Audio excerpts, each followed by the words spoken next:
Welcome to the Fantasy Champions Fantasy Football Podcast. Here's your host, Morgan Colby and Rick Lemon. I was looking at the camera angle and I just felt the dad bod coming on. My body hurts all the time. I feel terrible. Yeah, that's not good. Yeah. Anyway, welcome to the Fantasy Champions Fantasy Football Podcast. What's poppin', Rick? What's going on, bro? How we doing, my friend? Seems like better than you.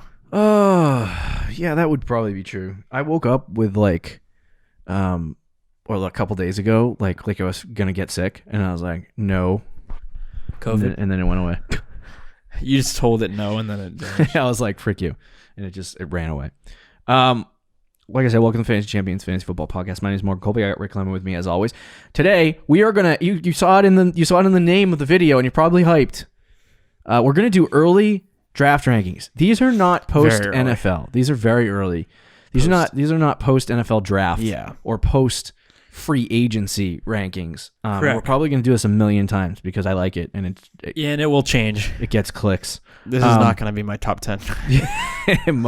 Well, I mean, I don't know. It doesn't. It'll change. It'll most likely change. So, we're going to do that. Before we jump into that, check out our website, fantasychampions.com. Follow us on Twitter at the FF Champs, on Instagram at the Fantasy Champions. Like us at facebook.com/the Fantasy Champions. If you're listening on Apple Podcasts, Spotify, Stitcher, or any other podcasting platforms, be sure to subscribe. Best way to support our podcast on podcast platforms is to subscribe. Then leave a review and say, you guys are just the best. Or idiots. Or the worst. I would prefer not the worst. Yeah. Why would we even I'd say prefer that? the best, but you know. And then share this podcast with your friends. If you're watching on YouTube, I highly suggest that you subscribe and you click the bell for notifications because that's awesome. But the YouTube algorithm favors likes and comments, preferably comments. So be sure to get down below. And that sounded really inappropriate. And comment on our video, whatever you want. If you have questions about our top 10 running backs going into 2021 redraft, I got to get used to saying that. 2021. That is weird. But just leave a question down below, or comment your favorite running back, or say you guys are real dumb. You should have ranked this guy here. Whatever helps. Or that's what she said joke. Yeah, or that's what she. You should have pulled that. Like, that would have been way better of a terrible, misunderstood comment that I made a second ago. We'll just let it slide. Let's just let it slide. So yeah, leave a comment down below. Help us out. Help the YouTube algorithm be like, these guys are pretty awesome. Yeah, you could even spam us in the comments. Yeah, go ahead. Whatever works. Leave 17 comments if you want. Yeah, drop a word. Actually, don't do that. Don't drop a word in each. Try to form a sentence and have a different comment for each word. I hate your podcast, but it's 5 comments, so it helps us. Is it? Oh. It's 4. I really hate your podcast would be 5. There you go. There we go. All right, so let's jump into our early running back rankings without further ado. After being in here for 4 minutes. So we're gonna do this. Like, I feel like you just get so confused with with draft ranking shows, and I feel like every year we do this and we try to change it. First year we did an average. We were like together. We were like, this is our average consensus, right, between the two people, which is hard to do anyway. Yeah. And then last year we kind of just did the rankings and we kind of talked about where we had each guy ranked. This year we have a plan. We have a plan in place. We're gonna go off the ECR on fantasypros.com, and we're gonna compare it to us and break down where our guys are. At the end of the show, we'll give you a quick rundown of our top 10. This is top 10. This is early draft rankings. These are most likely going to change. And no, I didn't rank Antonio Gibson in my top 10. I thought about it. I felt like his ECR right now. There's a lot of players that it's DeAndre Swift. Dobbins is so friggin' high. Yeah, 12. Honestly, after my guy that I chose at 7. I was like, any of these guys can drop out of my list. Like 8, 9, and 10. You don't like Aaron Jones? It depends where he goes. Okay. So let's start with the obvious number 1. Yep. Dalvin Cook. No. Christian McCaffrey. So ECR is 1. Christian McCaffrey is 1 on my list, and he's 1 on your list. Funny, before the show, I was putting my notes together, and Rick hadn't gotten to the point where he had got his top 10 in there. I just threw Christian McCaffrey in his top 10 at 1 for him. Yep. Didn't even bother to ask. Yep. Christian McCaffrey will probably be in Rick's number 1 slot for a good 3 or 4 more years. Yeah, until he... Not because he's trash, but because Rick just loves Christian. He's my guy. He's always been my guy. No, there's really not too much to say about McCaffrey being number 1. Yeah. He is the guy. We saw what he did in just like 3 games last year. He was ridiculous. He was averaging like 30 points a game before he got hurt. And then the year before that, he was the RB1. And I believe he was the RB1. Has he been the RB1? No. Was he? It was just 1 year that he was the RB1? Just 1 year. But he was insane that year. And then even the year before 20, that, he was very good. 2018. Who was RB1 2018? Todd Gurley. Okay. Well, he was in the top. It was a toss. If it was PPR, it was McCaffrey. If it was So half PPR and standard, it was Gurley. So either way, he's been in the top 2. Yeah. So he's an animal. The only thing that could possibly drop him would be getting traded to the Houston Texans. Yeah. So that's what I was going to mostly talk about, because we know how good Christian McCaffrey is. I mean, the average points per game, what was it at? Like 23, 24? I think he was at 30 before he got hurt. Was that PPR? No, My goodness. Nope, half PPR. Yeah. So Christian McCaffrey, like we said, he's ridiculous. Yeah. And my major concern for him going into last year was the new coaching staff and whether or not that new coaching staff was going to change. Clearly it didn't, and they knew McCaffrey was the guy. But like Rick said, right now the biggest concern with Christian McCaffrey is the fact that he might be traded to pick up a Deshaun Watson. I don't think he actually will, though. No, I think the chances of that are pretty low. But they're willing to do it. Correct. So he might leave, but it's unlikely. If he does leave Carolina and they trade him to Houston, where do you rank him? Oh gosh, yeah, I don't know. Who's their quarterback? Probably no idea. He's not in the top 3. Now the thing is, McCaffrey has been great even in bad teams and situations. The problem would be, how is the coaching staff still going to use him the same? You have the same questions. Yeah. And just how bad would Houston be without Deshaun Watson? It would probably be very bad. So, but he still, if they use him the same way, he'd still probably be top like 5 or 6 running back in fantasy. But it would all depend on the coaching staff using him, who's the quarterback, all that stuff. But we have seen McCaffrey be dominant. It was earlier in his career, but still been dominant with like nobody on his team. I think the other thing, McCaffrey, we talk about the fabled fantasy point per opportunity, is you're right, it was 30 points per game.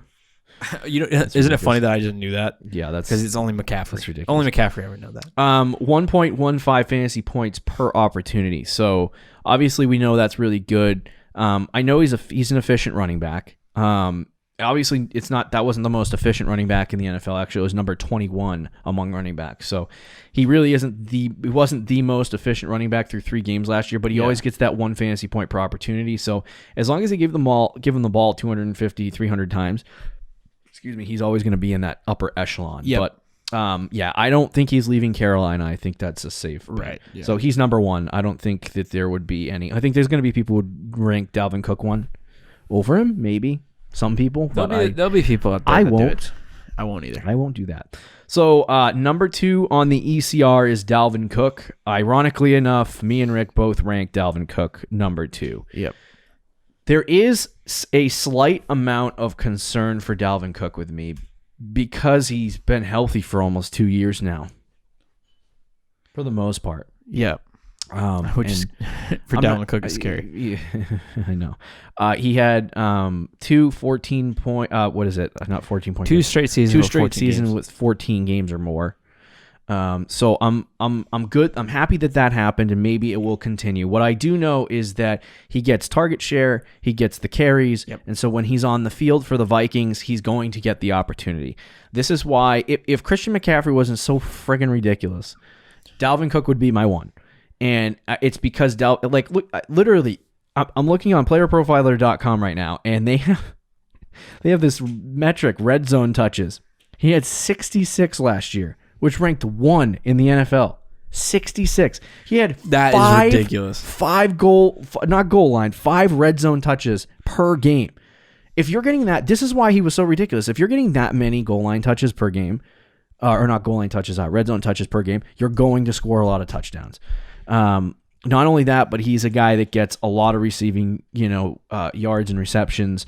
And he scored 17 total touchdowns. He was at 0.91 fantasy points per opportunity. So he is a very, very, very good running back. And they give him the opportunity. What you need for running backs in the NFL is guys who take advantage of their opportunities and guys who get opportunities at the running back position. Yeah, he had 17 touchdowns last year. He probably could have had more with the amount of red zone touches he had. He's absolutely ridiculous as well. The injury concerns is something that I would keep an eye on. But again, as long as you handcuff him with Alexander Madison, I would feel better about it. Dude is just an absolute beast. What is that? Nothing. It was I saw Bears, and I thought Bears are releasing. I thought I saw something cornerback Buster Screens. Adam Schefter tweeted something. Literally, top comment just liked it. Said who? Go ahead. Sorry. But yeah, Dalvin Cook's a beast. We know that he's such a well-rounded running back. They use him in all the ways that you want your top running back to be used in the passing game and the running game. He's a monster, and I'd have no problem putting him at number 2. Yeah, agreed. I don't think there's any unless the quarterback changes. I don't think there's any major changes. No, there's not. Towards the Vikings. Yeah, there's really not. He just signed a contract as well. I don't think. There's been some rumors about Kirk Cousins getting traded, but I don't think it's going to happen. Unlikely. Yeah, highly unlikely. Number 3 on the ECR is Derrick Henry. And ironically, okay, we got a little bit of a difference here. Okay. Yeah. I thought you were going to have him okay, I'll just say this. I ranked Derrick Henry higher than Rick. There's some. I've done a 380, 480 on. It's so weird because I have players ranked higher than you that you would think it's the other way around, and then vice versa. Yeah, it's true. Draw this whole list. So anyway, Derrick Henry is number 3 on the ECR. He's number 3 on my rankings at the running back position, and Rick has him 4. Now, Go ahead, explain yourself why he's ranked 4. I mean, I still love Derrick Henry. I don't love Derrick Henry, but I like Derrick Henry a lot still. Yeah. He's going to get the carries. That's not going to change. Mm-hmm. The only thing that I am concerned about, he is 27 years old, right? He's going on his 3rd season now of getting an insane amount of carries. I think there is a chance that he's still going to get 300 plus, but is he going to get 378 again, or is he going to get closer to the 303 that he did the year before? I think chances are he gets closer to the 303, which he would still be fantastic in. And the other thing is just that passing ceiling, the receiving game ceiling. I still like Derrick Henry because of all the touches he's going to get, but he last year had a career high 19 catches. So I don't really.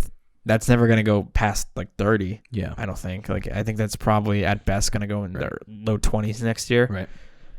So I still like Derrick Henry. He's a fantastic RB1. If you're sitting there at the middle, 4th, 5th overall, and you get Derrick Henry, you'll be happy about it. There's just someone I like a little more. Okay, all right, fair enough. For me, I think Derrick Henry. Like I said, I've done a 180 on him. I was going bust direction in 2019, and now I'm here with crap in my hands. And you know what? He's going to be good this year just because I did this. I mean, he's going to be bad this year just because I did this. It's a Derrick Henry curse. Yeah, so I did not like Derrick Henry for a very long time. If you listen to this podcast for any amount of time, you know that I'm not a huge fan of Derrick Henry. But I think at this point, opportunity, I just talked about Dalvin Cook's opportunity. I think Derrick Henry he gets so much opportunity and he gets so much work that it doesn't matter how inefficient he is as a running back. He's just going to, he had not almost even that 400 carries last year. Yeah. It's absurd how much opportunity Derrick Henry gets. And so if he stays healthy and he's on the field for the Tennessee Titans, he's going to get 400. Yeah. There were games though last year he'd get 400 opportunities. He'd get 18 carries for 50 yards. Yeah. And then he would run off a 20-yard run at the end of the game. And it's So I think for Derrick Henry, I think for me at this point, he'll probably move down. When I initially did my rankings, I was thinking about it all day, my top 10 at least. I was thinking about it all day, and I'm like, should I put Nick Chubb ahead of Derrick Henry, which you right now have, we'll talk about Chubb in a second, but you have him in a different slot, way lower. And I felt a little bit weird about that. So I moved Derrick Henry up. It could change, but as of right now, I think knowing Derrick Henry getting the opportunity, knowing that the Titans offense really isn't going to change at all. True, yep. And I mean, it's the same as Dalvin Cook. Like, if you're worried about injury with Derrick Henry and you're drafting Dalvin Cook instead or other players instead, then you should be like, should just sit down, I guess, because I'm not really worried about Derrick Henry's injury. If he, what do they say? If you don't risk it, you don't get the biscuit. If you don't risk it, you don't get the biscuit. So you have something like that. But he is on the older side. No biscuit. No risk it, no biscuit. But he is on the older side, which I totally agree with from Rick's perspective. And it's dynasty wise, I think I saw him going in like the 8th or 9th round in dynasty. Wow, that's crazy. Because he's an old man, but he is very good. So I have him 3 on my. These are redraft rankings, by the way, not dynasty rankings. So if you're sitting here going, "Wow, these suck," I would agree if it was dynasty. Number 4 on the ECR right now is Alvin Kamara. Me and Rick both disagree with this highly. I have Alvin Kamara 6. You have Alvin Kamara 7. Yep. I want to even put him lower. So I think for me and my perspective on Alvin Kamara is that I think I like him more than you. And rankings show it. I was going to rank him higher than this. I probably was going to put a couple of guys behind him. And I didn't because I am a little bit concerned about the Taysom Hill effect, which you're way more concerned about, so I'll let you talk about that. But I think if he doesn't get that passing game work, he doesn't get nearly enough opportunity on the ground. Like where you just talked about Dalvin Cook, 312 carries, Derrick Henry, upwards of 400 carries, close to that. Christian McCaffrey in the 300 carry range when he gets a full season. A guy like Alvin Kamara gets close to 200 carries, which is good, but it's that's serviceable for a top 10 running back. But he gets all of his fantasy points that put him in the top 3 this year from pass catching. And if that is not an element of his game anymore, and they're not getting in the red zone as much as they used to because they had a change at quarterback, then it is a little bit concerning. The door is not slammed closed for me yet because I think that, and he might move down my board or move up depending on the move that they make at quarterback. But if they go with Jameis Winston at quarterback, I like Alvin Kamara just a little bit more than I do with Taysom Hill. So that's the only way I move him up. But if it's Taysom, he might just keep moving down my board as the season goes along. But it's safe to say the fantasy champions are not really in on Alvin Kamara this year, at least as a top 4 running back. Yeah. I think Kamara is just going to get overhyped too. Because for the top 3 season. Because the season he had and the name, I think people are going to be too scared to drop him lower on their lists. Right. Whereas me, I'm 100% on board with that. Now there is rumors that Drew Brees might come back and he doesn't want to retire. If that happens, then he restructured his contract to a minimum. Yeah, a minimum vet. Then that changes everything. Kamara for me could go up or down on this list. If Brees is back, he might be number 2, ahead of Cook, or he'd be right there, 2 or 3. If Taysom Hill's a quarterback, I think he could be even lower for me. I have him 7. I think if Taysom Hill's a quarterback, you could see me putting him maybe like 8, 9, or 10. Right. But if Jameis Winston's a quarterback, maybe I move him up he goes in that like the 5 to 7 range for me. I think the biggest thing is if Drew Brees is not the quarterback, Alvin Kamara has had 81 catches minimum every year in his career. Does he get the 81 He is catches? not. I would put a lot of money on the line, and just because of that, it might happen. But I'd put money on the line that he would not get. Let's do it right now. If Drew Brees is not the quarterback, if Drew Brees is not the quarterback, Alvin Kamara will not get 81 catches next year. Yeah. See, you don't want to do it, do you? $50. I'll do it. $20. 20 bucks. I'm too broke. Good job. Wrecked my microphone, dude. You're the one that slammed your hand up. But yeah. So you heard it here. Hopefully, we remember this podcast happened. Definitely won't. But yeah, I don't. If Drew Brees is not the quarterback, I just don't see that happening. I guess you do. I just did it because if it doesn't happen, I make money. So, but now you lose money. It's like whatever, dude.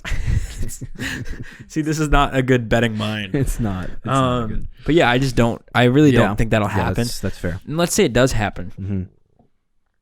He would still have to get. I just got rid of the touchdown numbers. Oh, he would still have to get another year with 21 touchdowns.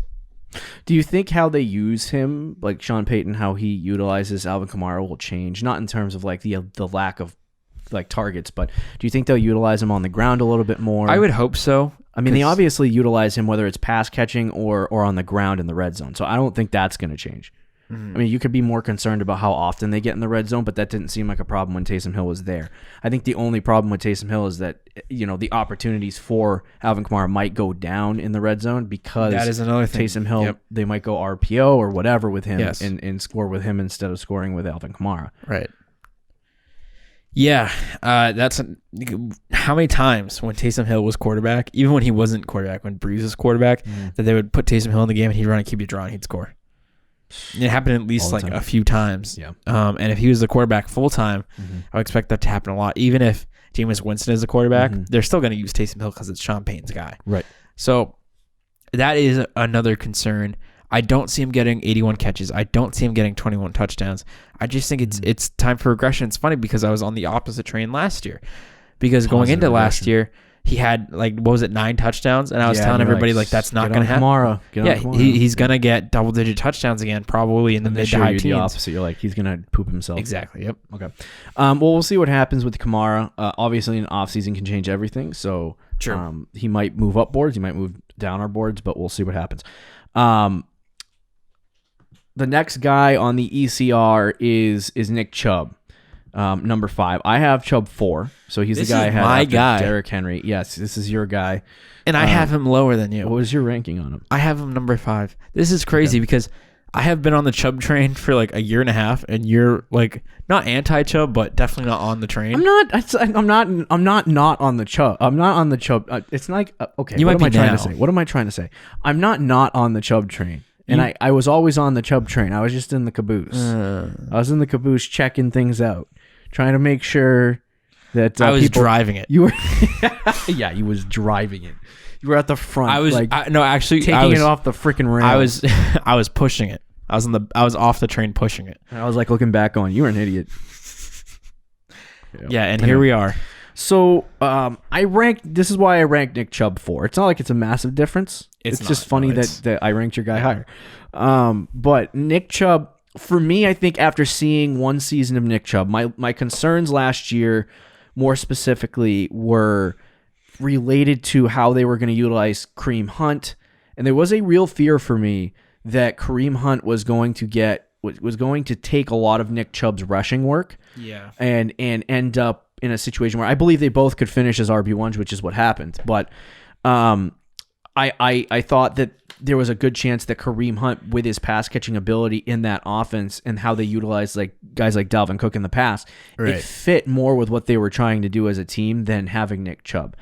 Now, obviously, over the course of the season, he proved me wrong. He was absolutely fantastic. Love Nick Chubb.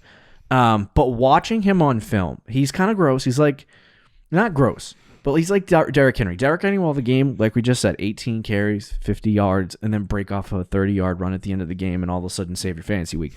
Nick Chubb would literally get 2 yards of carry in a game and then get a 60-yard run, and it would make the whole game just disappear. It would make the whole bad game that he was having vanish in thin air. And everyone's like, oh, he's so good. Yeah. And I'm like, he is really good. He gets these big runs. But I fear with Nick Chubb, and it's funny because I ranked him 4, but my fear with Nick Chubb, and only fear with him, is that happens, where he just doesn't have the big run in a game. That did happen this year more than it has in the past. Yeah. He still had games where he would get games where he had 10 carries for 70 yards, where he would just run off 8 yards a carry, 9 yards a carry. But in the past, when I owned Nick Chubb in, I want to say 2019, there were so many games where he wouldn't get a 20 plus yard run. Yeah. And he would only have those.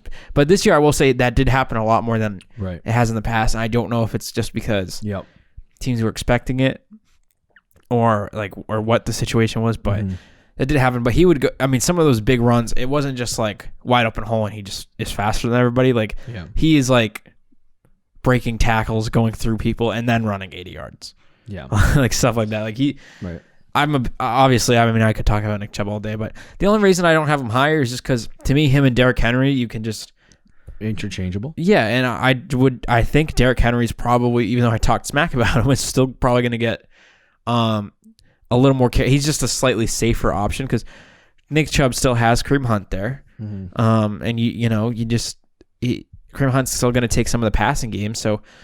I love Nick Chubb still, but he also has a ceiling. Yeah, as long as Kareem Hunt is there. So out of players that played in 12 games or more, Nick Chubb was top 5 in points per game. He finished number 9 on the season at total, which is absolutely absurd. Like the fact that he missed 5 games if you include. He almost scored on that drive, but that was when he hurt whatever he hurt. True, yeah, he got hurt in like the first quarter. Yeah, and he had this huge run, and then he ended up getting hurt and didn't come back for 4 weeks. So the fact that he scored like 200 fantasy points through just 12 games and ended up the RB9 on a season where it felt like he wasn't there for half the season is just absurd. And he was ridiculous. I think for me, he's a top 5 running back, but I think what you're going to see for Nick Chubb is, Kareem Hunt's still there. He's still going to be there. I don't know if they're going to do anything with him, but I think the more opportunity, I think Nick Chubb is going to be utilized more and more in the future, like Dalvin Cook. And when that happens, he's going to end up being a top 3, top 4 running back in fantasy football, similar to where, Dalvin Cook was this year through 14 games. He's a really good running back. And I will bid a lot on saying that he'll be top 3 this year, top 4 this year.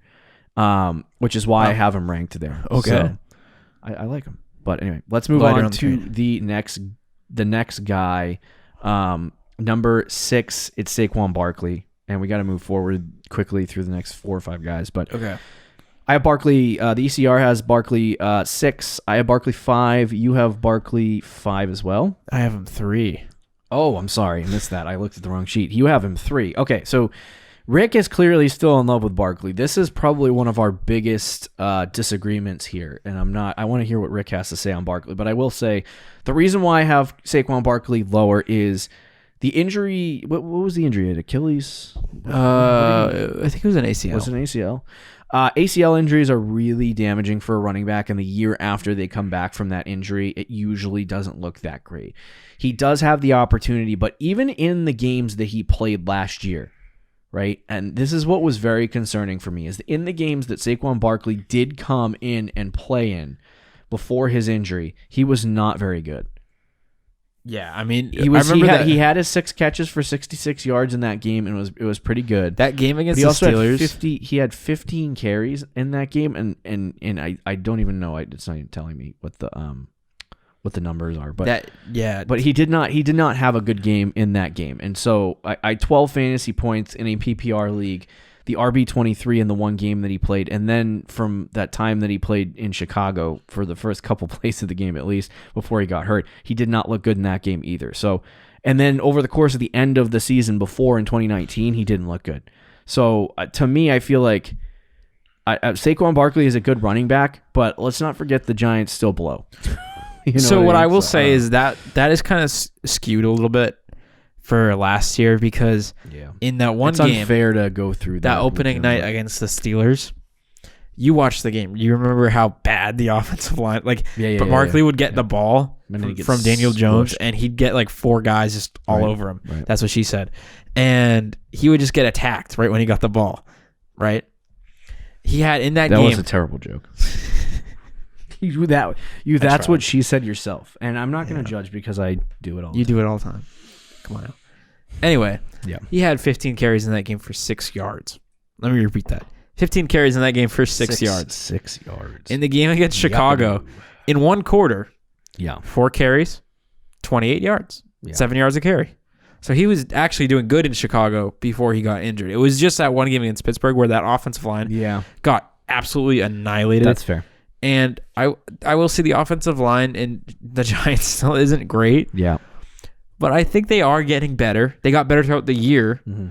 I thought the offensive line the offensive line in week 17 was a lot better than the offensive line in week 1. Andrew Thomas, who was their 4th overall pick, was playing a little bit better. I know Nate Solder they cut because he's been so bad, so hopefully they get a replacement for him. Yeah. I believe he plays right tackle or left tackle. I'm not sure. He plays one of the two. The other one that Andrew Thomas doesn't play, I'm not sure which one they do. But either way, they have the replacement for him. So I think the offensive line is progressively getting better. The offense is progressively getting better. And I think people forget just how good Saquon was, too, in the last 2 seasons as well. I think for the most part, now I want to go back because he missed 3 games in the previous season, correct, Amundo? 2019. Yes, he missed 3 games, yeah. So Saquon, in the 3 games that he missed in 2019, he ended up being the RB10. He was averaging 16.8 points per game, so had he played those games, he probably would have been somewhere in the top RB4, 5 or 6. Yeah. So which is still pretty good. The big thing that I would say is when you look at not just that season, but the season before that, in 2019, where he was the RB6, he wasn't like prolific, or he wasn't the same running back, in my opinion, that he was the previous year. You know, the previous year he had 261 rushes and had 5 yards per carry. He dropped efficiency-wise by 0.5 yards per carry, I believe, and he didn't score as many touchdowns. He had 11 rushing touchdowns in 2018 in his rookie season. In his 2019 season, he had 6 rushing touchdowns. Yeah. So I feel like he was really good, even though the Giants suck, and he has been successful because the Giants. I mean, in spite of the Giants sucking. But the big problem with Saquon that I see is that the Giants kind of still suck, even if their offense is slightly getting better year by year. I just don't think that there's going to be any, like... And I don't think he's going to be bad, by the way. I think what he did in 2019 is probably what he's going to do this year. That 5 or 6, total, where he ends up being a really good running back for the most part over the course of the season. Like, I'm not saying that he's not very good. I'm not sure that he's what he was in 2018. You know what I mean? 2019 shows you that defense is adjusted, and he was not completely unstoppable like he was in the previous year. He also had 91 receptions in 2018. Yeah. He only had 52 in 2019. Now, that, again, he probably would have had more if he played those 3 extra games, probably closer to 65. But yeah, that is less. What I'll say, though, is I blame most of that on the offensive line in 2019 and even 2020. We saw how bad it was. I thought actually the offensive line was better in 2020 than it was in 2019. Yeah. And the hope is that it continues to improve in 2021. Like, if the Giants you think if the Giants add another offensive line, will that help your case for Saquon? Maybe. I mean, it might move him up, but yeah. I think there's just, for even me if right they now, don't, this guy's I like even better. if they don't, I still have him at 3 because I think I think he has better upside than Derrick Henry. Yeah. With better passing game. I love Nick Chubb. I really do. But I think just with Kareem Hunt there, the upside in the passing game is still higher for Saquon Barkley. Oh, yeah. And you might be right. I don't know. Maybe I'll move Saquon up past Chubb. But. And then, was Alvin Kamara was the other guy that we talked about? Yeah. To me, I mean, you know my feelings on Alvin Kamara, so I would take Barkley over him as well.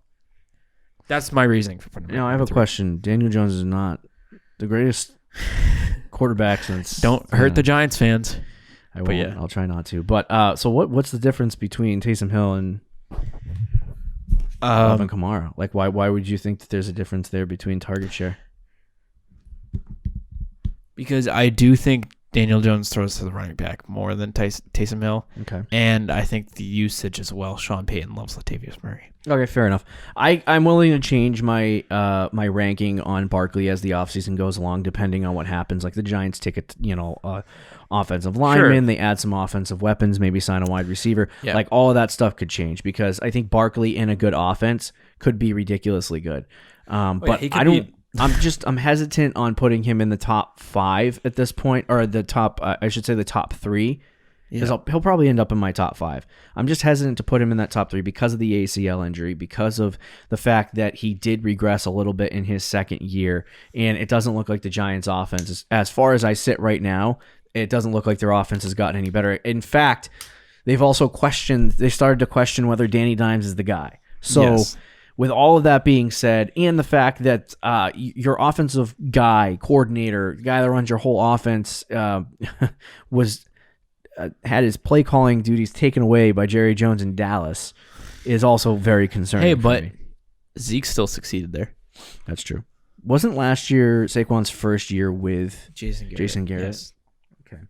I'm just curious to see how the whole thing works out. I think there's a lot, for me, I hate to say question marks, but there's a lot more questions surrounding Saquon Barkley this season than there has been in the past, which is why I'm not willing to take the leap into the top 3 or top 4 with him. Yep. Whereas I know guys like McCaffrey, Dalvin Cook, Derrick Henry, Nick Chubb, maybe even Alvin Kamara can get the job done for me.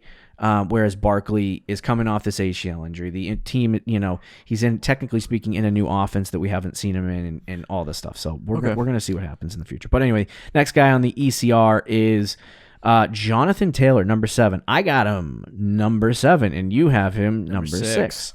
Now, JT is both me and Rick's guy. I don't think we need to discuss a lot in terms of why we ranked him differently. You just had Kamara a little bit. You spelled Kamara wrong, by the way. Good job. Camera. Is it Kamra? No, you forgot that. Yeah. But anyway, so Jonathan Taylor is higher than Alvin Kamara on your list, and that's understandable. Like he'll, to be honest with you, Jonathan Taylor might move up my list ahead of Alvin Kamara as well, because I love. Oh yeah. The only concern I have is Marlon Mack's an unrestricted I was free bring agent. this up. Yeah, correct? He is. Okay, so assuming that he is the feature running back, they added Carson Wentz, who does like to throw it to the running back position. Not well, but effectively enough. Yeah. But he does like to throw it to the running back position. I think for Jonathan Taylor, he has all the makings to be a Dalvin Cook and a Christian McCaffrey. And I think he really turned, like, if we see what we saw from Jonathan Taylor in the last 5 weeks of the season, I'm really confident that he'll be around RB6, RB5 even. Right, could. There's a chance he could be a low end top 5 running back. And a clear RB1. There are some concerns with him. The Marlon Mack thing. Are they going to use him that way? Was it like a true breakout at the end of the season? Yeah. I don't know, but at the same time, not much is going to change. The only big thing is Carson Wentz. Mm-hmm. But as you said, he does like to throw to the running back position, and I think he's overall an upgrade over Phillip Rivers. Yeah. Even though we'll see. Because if it's Carson Wentz from last year, he wouldn't be.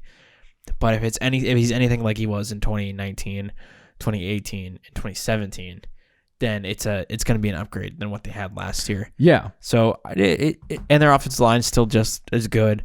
Coaching staff still the same. Right. I think Jonathan Taylor's a very safe, solid bet here at number 6 or 7. Yeah, and I don't even think he's had his breakout season in the NFL yet. No, even though last year was he finished top 7. Yeah. I think that he has if he's healthy and he gets the opportunity in that offense. It was he could 100% be a top 5 running back. I was watching Jonathan Taylor all year last year because I had him on my team and then I traded him away and then Rick ended the season with him. But I watched him all year. And I was confused by why they were using Jordan Wilkins and all of that stuff. But when you watched him early in the year, it looked like he was just a half second away from popping things open in terms of running the football. He would see a hole and he was a half second too late. You know what I mean? And he would burst through it at the wrong time and then the hole would collapse and he wouldn't get open. And earlier in the season, you noticed that, and I think the coaching staff noticed that, and that's why they were playing Wilkins and Hines a lot. And then later in the season, as he started to get more confident and comfortable and figured out the offense and figured out the NFL a little bit, you saw him getting through those holes with confidence and breaking big plays. And there were a couple of plays I saw, freaking TikTok, saw a couple of really cool plays from Jonathan Taylor from the season, and I'm like, this guy's just legit. Yeah. Some people did not think he was a transitional talent, and I think he's very, very good. He may not be a Christian McCaffrey or a Saquon Barkley in terms of the running back position, in terms of talent, but I think he can be up there in the top 5 every single year, and as long as he gets that opportunity, he'll be there. So as far as where we have him ranked, I to be honest with you, probably will rank him higher as the offseason goes along, but we have to see what happens. Do you think Carson Wentz hurt or helped? Neutral. Neutral? Okay. Yep. Fair enough. He is going at 112 right now, by the way. So I love him there. I like that.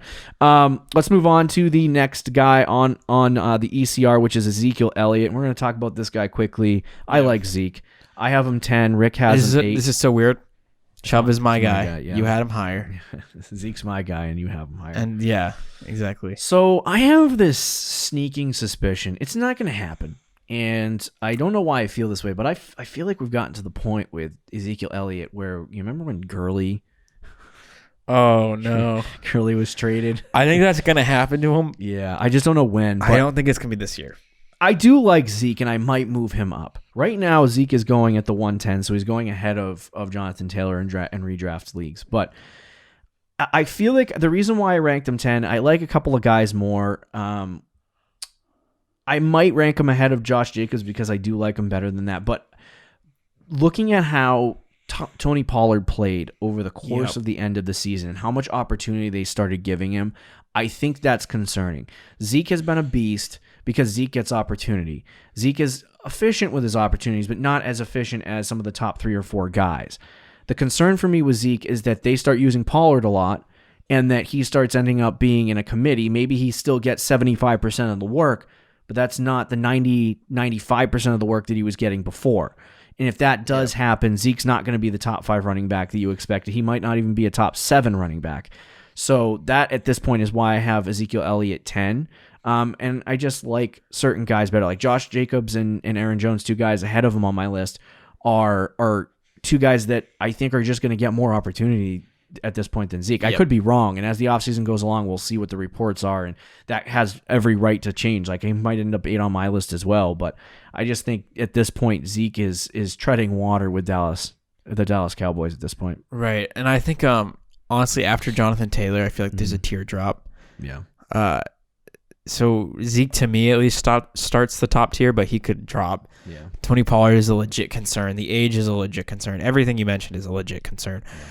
But dude, Dak coming back next year, if Zeke is just like, if Zeke is like 85% of what he was, he's perfect there at that 8 spot, and I think that's what'll happen. I think he's safe. Yeah.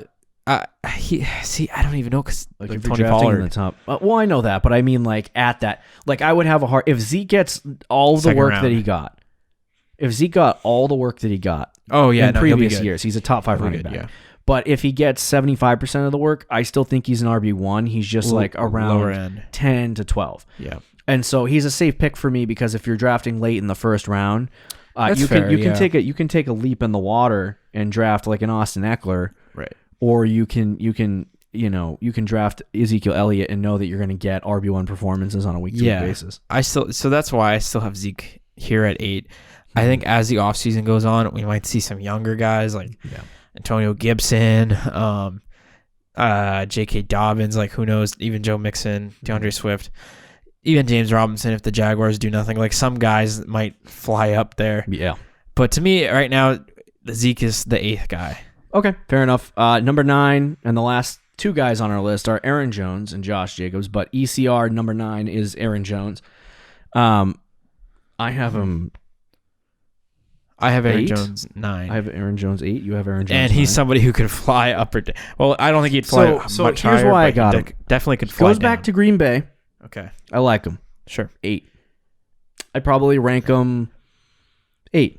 Yeah, I'd put him 8 or 9. I can't put him ahead of Jonathan Taylor. I might move Jonathan Taylor to 6, move Alvin Kamara to 8, and depending on what happens in the offseason, and then move Aaron Jones up to 7. Yeah. But I think 8 is probably safe. Yep. If he ends up leaving Green Bay and going to a crappy football team and doesn't get the same amount of outside of the top 10, if he goes to Miami, 8.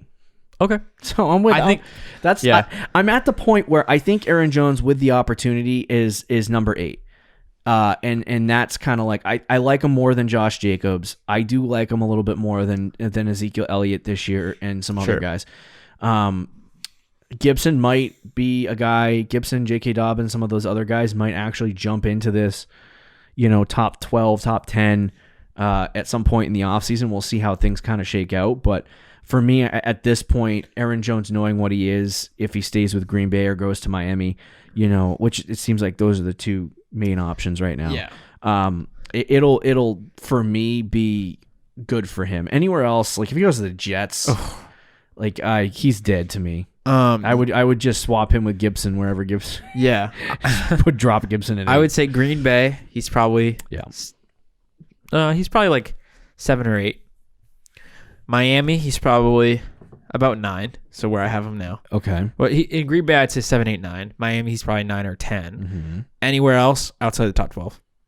Yeah, fair enough. Do you have anything else to say about Aaron Jones? No, I think we can talk about Josh Jacobs. Okay. Let's talk about Josh Jacobs, who's number 10 on the ECR and Fantasy Pros. I have him 10. I mean, I have him 9. You have him 10. So not that far off. Like I said, the one area that I think I might move Zeke up to 9 ahead of Josh Jacobs. The biggest thing for Josh Jacobs is that he's gross. Like, he is physically just gross to watch. It's a gross. He's gross. That's kind of mean. That's true. I'll be fair. You're not gross to watch, Josh. You're just not fun to watch. I feel like watching a Raiders game is not fun. Yeah, to watch. I think that might be it's not Raiders. you, Josh Jacobs. It's John Gruden. But anyway, Josh Jacobs over the course of all of last year, I felt like I was hyped on him. I was like top 6, I believe. I ranked him. I was like, let's go, Josh Jacobs. You're going to be really good. And I was really excited. And then I just feel like he just vanished into an abyss. Because he did. And he was just gone. Finished the season with 214 fantasy points, 14 points per game, played through 15 games. Had he played one extra game, he would have ended up as the RB 6 or 7. So right where he was ranked, he landed. Yeah. So for me, as not fun a running back as Josh Jacobs is, he actually is pretty good. And the one thing that you know with Josh Jacobs is that he's going to bring you steady opportunity and steady production. He's a very safe pick. He's a safe running back. He had 273 carries last year. He had 33 total receptions. We talked about in the early last year, does John Gruden actually give him the passing game work, which he didn't. Yep. He had 0.73 fantasy points per opportunity. Didn't score as many touchdowns as you'd like to see. I'm trying to find the touchdowns on this sheet.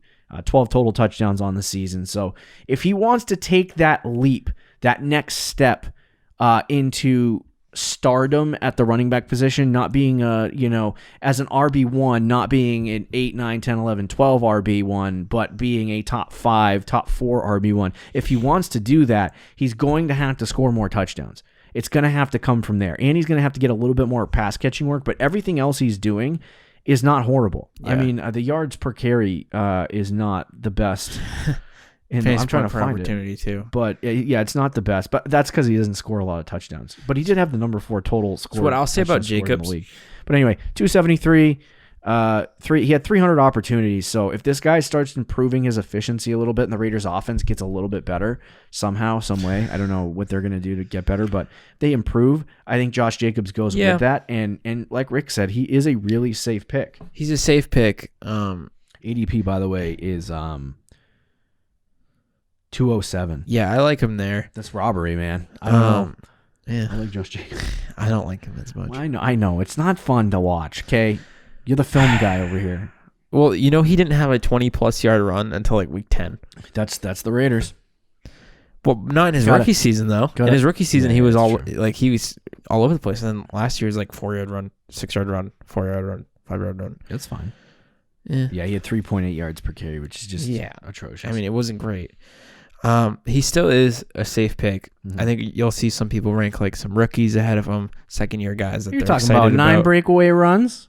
Yeah, that came more in the second half of the year, though. Oh, okay, all right. What's a breakaway run, by the way? Is that 20? Is that 20 yards? 20 yards or more. Okay, I'll go back and look just to confirm. But yeah, no, he's still good player. Carries of 15 more yards. 15 or more, yeah. So he's still a good player. I'd still take him. I might rank him a little lower, but the year goes on. Maybe I rank him higher depending on if the Raiders, like you said, the offense gets better. But I wouldn't. I don't think I'd rank him any lower than like 12.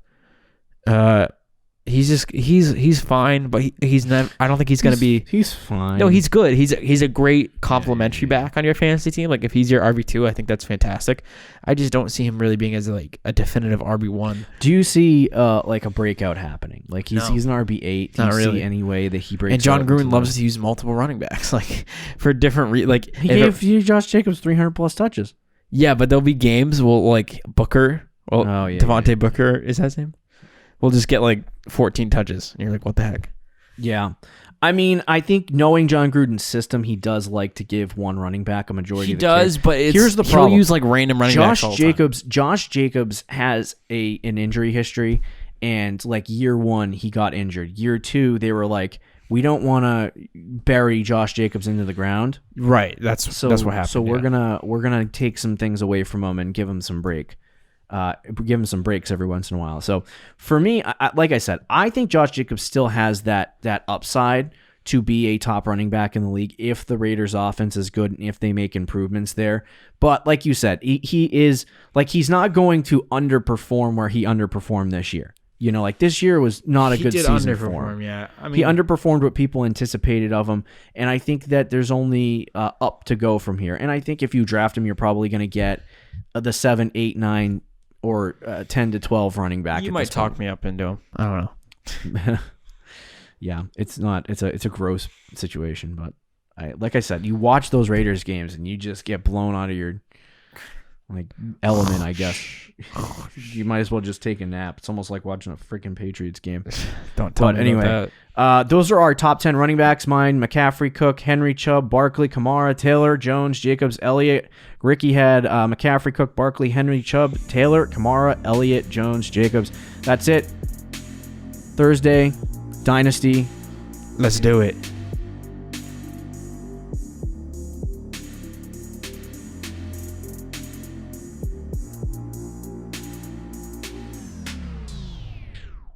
Thank you for listening to the Fantasy Champions Podcast. Make sure you subscribe on iTunes and YouTube and follow us on Twitter @TheFFChamps.